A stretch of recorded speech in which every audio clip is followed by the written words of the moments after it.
just give you a quick walk around the car to show you what I've done.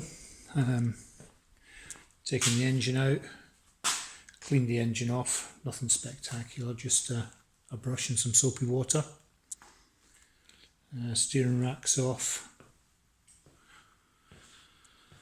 I took the front suspension out, cleaned it all up, painted it, and I've just replaced it. You don't take the aircon pump off when you take the engine out.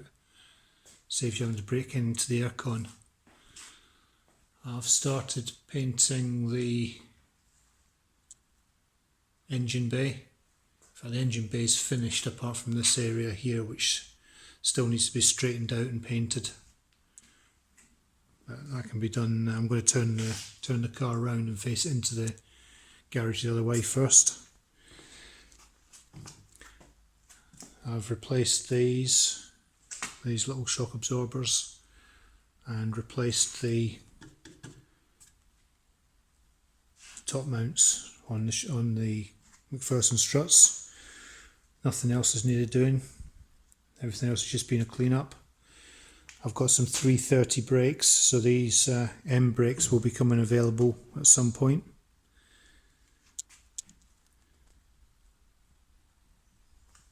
Painted in the area where I call it the wiper void, but there's no wiper on this side obviously. Painted in there. Still need to paint this. I'll paint this because this probably won't be painted when the car goes for proper paint.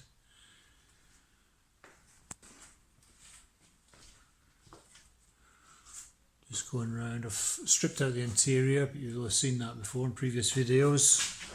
Stripped out the interior. I'm going to be painting that, and I've stripped all the sound material out.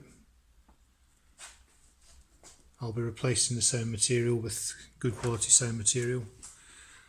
I've started to paint the inside.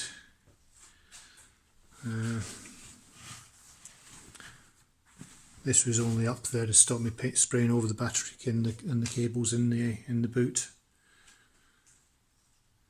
I've hand painted all of that area. Straightened this out. So the damage that was at the rear here is now reasonably good. I won't say it's perfect because it's never perfect, but it's should be good enough. It's behind the suspension, so it wouldn't have interfered with the tracking of the vehicle. The only problem is going to be any impact protection, but the impact protection should be as good as it was before. Plenty solid enough, sounds solid enough. In order to do it, I had to cut down here, pull this out, stretch it all back again, and then re-weld it because it was all pushed in. All of this area was pushed in. It wasn't flattened, but it was pushed in generally. So I had to get in there and hammer that out. You can see there's still some creases here, which give a rough idea of where the damage was. But the vent now fits in that hole, so that hole's been straightened enough to allow the vent to go in. The underneath, can't really see because it's a bit dark in there. Can I put a light on? Let's try and put a light on. There we go, got a light on there now.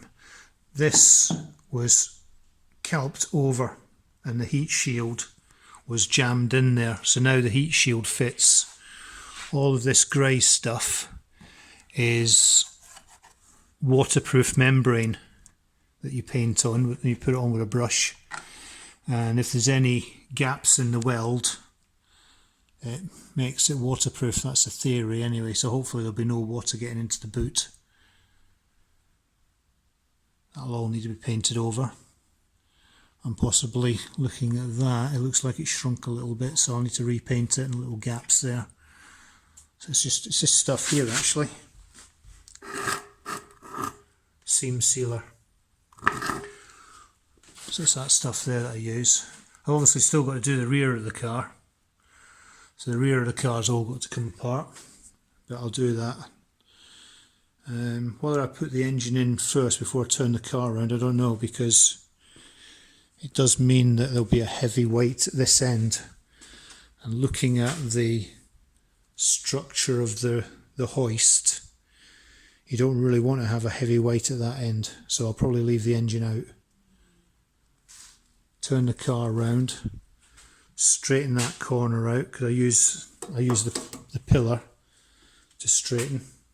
Tie a rope onto the pillar and just move the car, or winch a rope on the car, and it pulls it out quite nicely.